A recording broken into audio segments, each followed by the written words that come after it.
아까 얘기했잖아요. 뭐 적게는 30명, 뭐 많게는 100명이 지원을 한다고.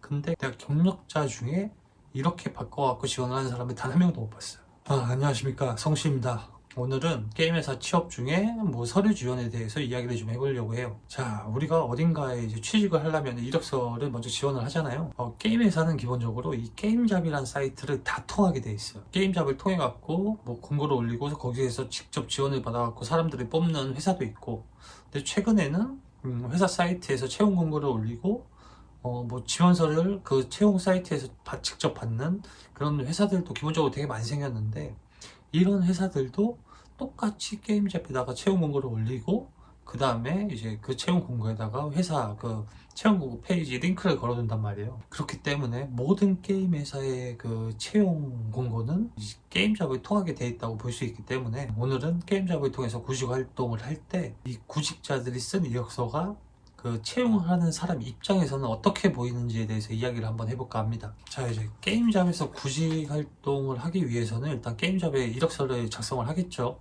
보통은 되게 노멀하게 작성을 해요. 뭐 제목부터 뭐 기획자 뭐 땡땡땡이라거나 뭐 아니면은 뭐 이름은 이제 별도로 나와 있으니까 클라이언트 뭐 이력서, 뭐 UI 이력서 뭐 이런 식으로 그 좀 세부적으로 좀 되게 여러 가지 일을 했다라고 이제 생각을 하는 사람들은 뭐 여러 가지를 붙여가지고 내가 할 수 있는 것들 붙여갖고 뭐 이렇게 쭉 쓰는 사람들도 있겠지만, 보통 이렇게 내 직군, 그 다음에 내가 할 수 있는 것들을 이력 제목으로 또는 그 이력서 안에 자기소개서의 내용에다가 적고 이거 하나로 돌려서 쓰는 경우가 많아요. 이거 돌려서 쓴다라는 게, 이 채용 공고에 내가 직접 지원을 할 때도 아까 쓴 이력서로 지원을 하고, 이쪽에 이제 게임잡의 인재정보 그 항목이 있죠. 여기에다가 아까 적어둔 이력서를 공개를 해 두는 사람도 있고, 이렇게 한 개의 이력서를 갖다가 뭐 지원도 하고 뭐 공개도 해두고 할 건데, 보통 이제 여기에서 문제들이 많이 발생을 합니다. 자, 이제 왜 어떤 문제가 발생을 하냐면은, 채용을 하는 사람 입장에서 조금 이야기를 해볼게요. 채용을 하는 사람 입장에서 이제 순서대로 한번 보자면은, 먼저 채용하는 사람 입장에서는 채용 공고를 올리고 그 다음에 거기에 지원을 한 사람들을 먼저 보겠죠. 자, 이제 제가 올린 채용 공고에 누군가가 지원을 하면은 그 지원자들이 리스트로 쭉 떠요. 뭐 이런 식의 이미지로 이제 리스트가 뜨는데, 아까 이력서에서 되게 노멀하게 작성을 한다 그랬잖아요. 근데 나는 지금 특정 회사에서 특정 직군을 보통 채용을 하잖아요. 근데 이력서 제목이 뭐 예를 들어서 아까 얘기했듯이, 자, 컨텐츠 기획자를 뽑으려고 채용 공고를 올렸어. 그런데 컨텐츠 뭐 시스템 시나리오가 다 제목에 붙어있는 이력서로 지원을 했어. 그런 상황인 거야 지금. 그러면은 이 채용을 하는 사람 입장에서는, 나는 컨텐츠를 하는 사람을 뽑으려고 했는데 뭐 이 사람은 컨텐츠도 하고 시스템도 하고 시나리오도 하네. 채용을 하는 사람 입장에서 이 이력서가 긍정적으로 보일까? 나는 컨텐츠를 뽑으려고 했는데 얘는 시스템도 할 줄 알고 뭐 시나리오도 할 줄 안다네. 그러면 일단 뽑아놓고 뭐 그때 맞춰서 이렇게 써먹어 볼까? 이렇게 생각을 할까? 아닐 거예요. 대부분은 좀 부정적으로 생각을 할 거예요. 별로 성의가 없다라고 생각을 할 확률이 제일 높고, 뭐 저도 그래요. 저도 보통 성의가 없다라고 생각을 하는 경우가 더 많고, 그 다음에 이 사람이 컨텐츠에 장점을 갖고 있다라고 생각을 하지 않는 확률이 되게 높아요. 그냥 이것저것 했구나 정도로 그냥 생각을 하고 말 확률이 되게 높습니다. 최근에는 이제 게임 업계 쪽에 구직자는 되게 많이 들고, 이 회사의 채용 공고가 많이 적어져 가지고 정말 공고 하나에 이력서가 많이 들어와요. 뭐 적게는 진짜 뭐 한 30명, 뭐 많게는 한 100명. 더 훨씬 좋은 회사들은 뭐 공고 하나에 이력서가 뭐 200개, 300개도 들어온다고 하더라고요. 근데 이제 게임샵 기준으로 이야기를 하니까, 근데 계속 이야기했듯이 그 공용 이력서를 가지고 지원을 하는 사람들이 되게 많아요. 거의 대다수라고 봐요. 저는 다 똑같이 그냥 공용 이력서로 지원을 하면은 뭐 문제가 될 게 없겠지.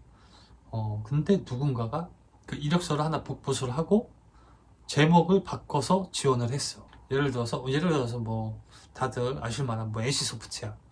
근데 누가 이력서를 바꿔갖고 이력서 제목에 NC소프트 지원. 이 친구는 더 높은 점수를 받지 않을까? 당연히 눈에 띄고 조금이라도 더 긍정적인 기대감을 갖고 클릭을 해보겠죠. 이게 제가 조금 하고 싶은 말인데, 게임잡이 이력서를 여러 개를 등록을 할 수 있어요.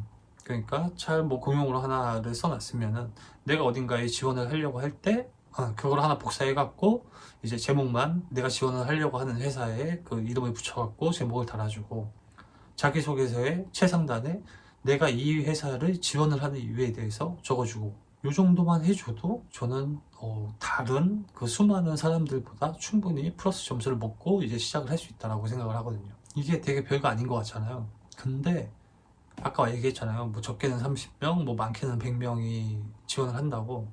근데 게임 작업을 통해서 지원을 하는 경우에 내가 경력자 중에 이렇게 바꿔갖고 지원을 하는 사람이 단 한 명도 못 봤어요.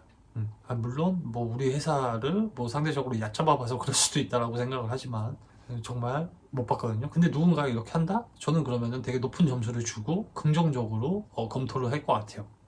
자, 그리고 이제 인재정보의 노출. 이제 회사에서 공고를 올리고 지원을 한 사람들의 그 이력서를 쭉 본 다음에 마땅히 대상자가 없다라고 생각을 하면 인재정보에서 서칭을 해요. 서칭을 해.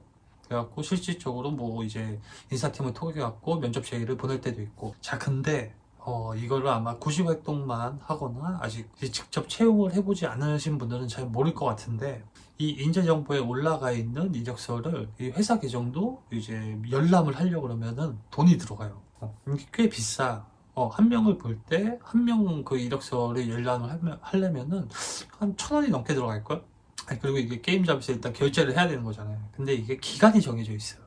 뭐 일주일이면 일주일, 한 달이면 한 달, 그리고 횟수가 정해져 있고, 일주일 안에 뭐 10명, 뭐 일주일 안에 100명, 뭐 한 달 안에 10명, 한 달 안에 100명, 이런 식으로 정해져 있어 갖고 일단 결제를 하고 또 한 명 한 명 열어보는 거에 되게 신중해진단 말이에요. 그래서 제가 예전에 영상에서도 한번 이야기했는데, 내가 뭘 했고 뭘 할 수 있는 사람인지가 자소서의 최상단에 올라와야 돼. 이게 왜 그러냐면은 열람을 하지 않은 상태에서는 자기소개서가 한 3줄밖에 안 보여. 회사 계정도. 이게 개인 계정으로 보면 자기소개서가 아예 안 보이잖아요. 회사 계정도 열람을 하지 않으면은 한 3줄에서 4줄 정도까지밖에 안 보여요. 그렇기 때문에 이 사람이 열람을 하게끔 만들어줘야 된단 말이에요. 이거 진짜 개꿀팁입니다. 처음에 자기소개서 첫 줄에, 저는 어렸을 때부터 뭐 어렸을 적에 뭐 이걸로 시작하지 말고, 경력직이신 분들 같은 경우에는 자기가 뭐 했던 일들, 할 수 있는 일들, 이런 것들을 최상단에다가 이제 기재를 하시고, 신입분들 같은 경우에는, 아직 경력이 없는 신입들 같은 경우에는 내가 뭘 하고 싶은지, 그리고 그걸 하기 위해서 뭘 어떻게 할 것인지에 대해서 적는 게 제일 좋습니다. 뭐 기획자라면은 내가 시스템인지 컨텐츠인지 어떤 업무들을 했는지, 무슨 성과가 있었는지, 뭐 이런 것들을 최상단에 적어주시는 게 제일 좋겠죠. 그러면은 적어도 뭐 결제를 하게 될 확률이 높고, 결제를 해갖고 다 보고 뭐 내용이 좋으면은, 마음에 들면 면접 제의가 갈 수도 있고. 자, 그리고 공통적으로 뭐 신입이나 경력이나 이력서에다가 이제 포트폴리오를 첨부를 하잖아요. 이것도 이제 2가지 정도 안타까운 상황이 있는데, 첫 번째는 내가 포트폴리오로 이것저것 올릴 게 너무 많아. 뭐 양이 많아져서 그런지 구글 드라이브나 이제 네이버 드라이브에 올려갖고 링크를 연결을 하시는 분들이 있어요. 뭐 거기까지는 나쁘지 않죠. 근데 가끔 정말 비밀번호가 걸려 있거나 아니면은 보기 전용으로 올려놨거나 그래갖고 이 안에 내용물을 볼 수 없는 분들이 간혹 있어요. 이분들은 혹시 영상을 보시면 다시 한번 내가 연결해 놓은 드라이브가 정상적으로 다운로드가 되는지 확인 한번 해보시고, 그리고 두 번째로는 제가 아까 이야기했잖아요. 뭐 좋은 회사 같은 경우에는 뭐 200명, 300명까지도 이력서가 들어오고, 기본적으로 뭐 한 30개, 100개 정도가 된다라고. 근데 이런 사람들이 다 드라이브에 연결을 해놓잖아요. 그러면 그걸 하나하나 보는 것도 일이에요. 채용을 하려는 사람 입장에서 부정적으로 생각을 하게 될 확률이 높아요. 본의 아니게. 뭐 이렇게 한두 명이 아니라 되게 많은 사람들 거를 링크를 타고 가서 뭐 다운로드를 받고 열어보려면은 그것도 되게 많은 시간을 소요를 하게 되잖아요. 그러다 보니까는 그 채용하는 사람도 집중력이 떨어질 수 있단 말이에요. 그렇기 때문에 저는 개인적으로 뭐 내가 지원을 한 경우잖아요.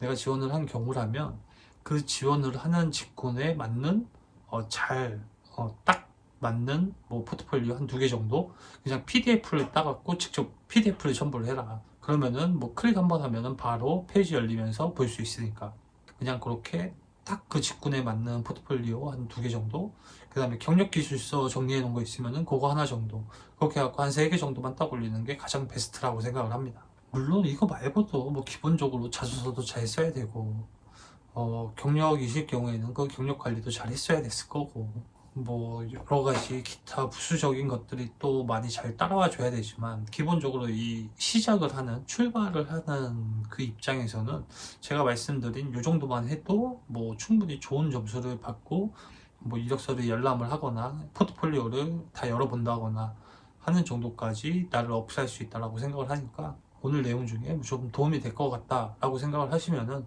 조금 번거롭더라도 수정들을 하셔가지고 꼭 취업에 도움이 되시길 바랍니다. 뭐 여기까지 봐주셨으면 구독, 좋아요도 부탁드리고, 그럼 오늘 영상은 이만 마치겠습니다.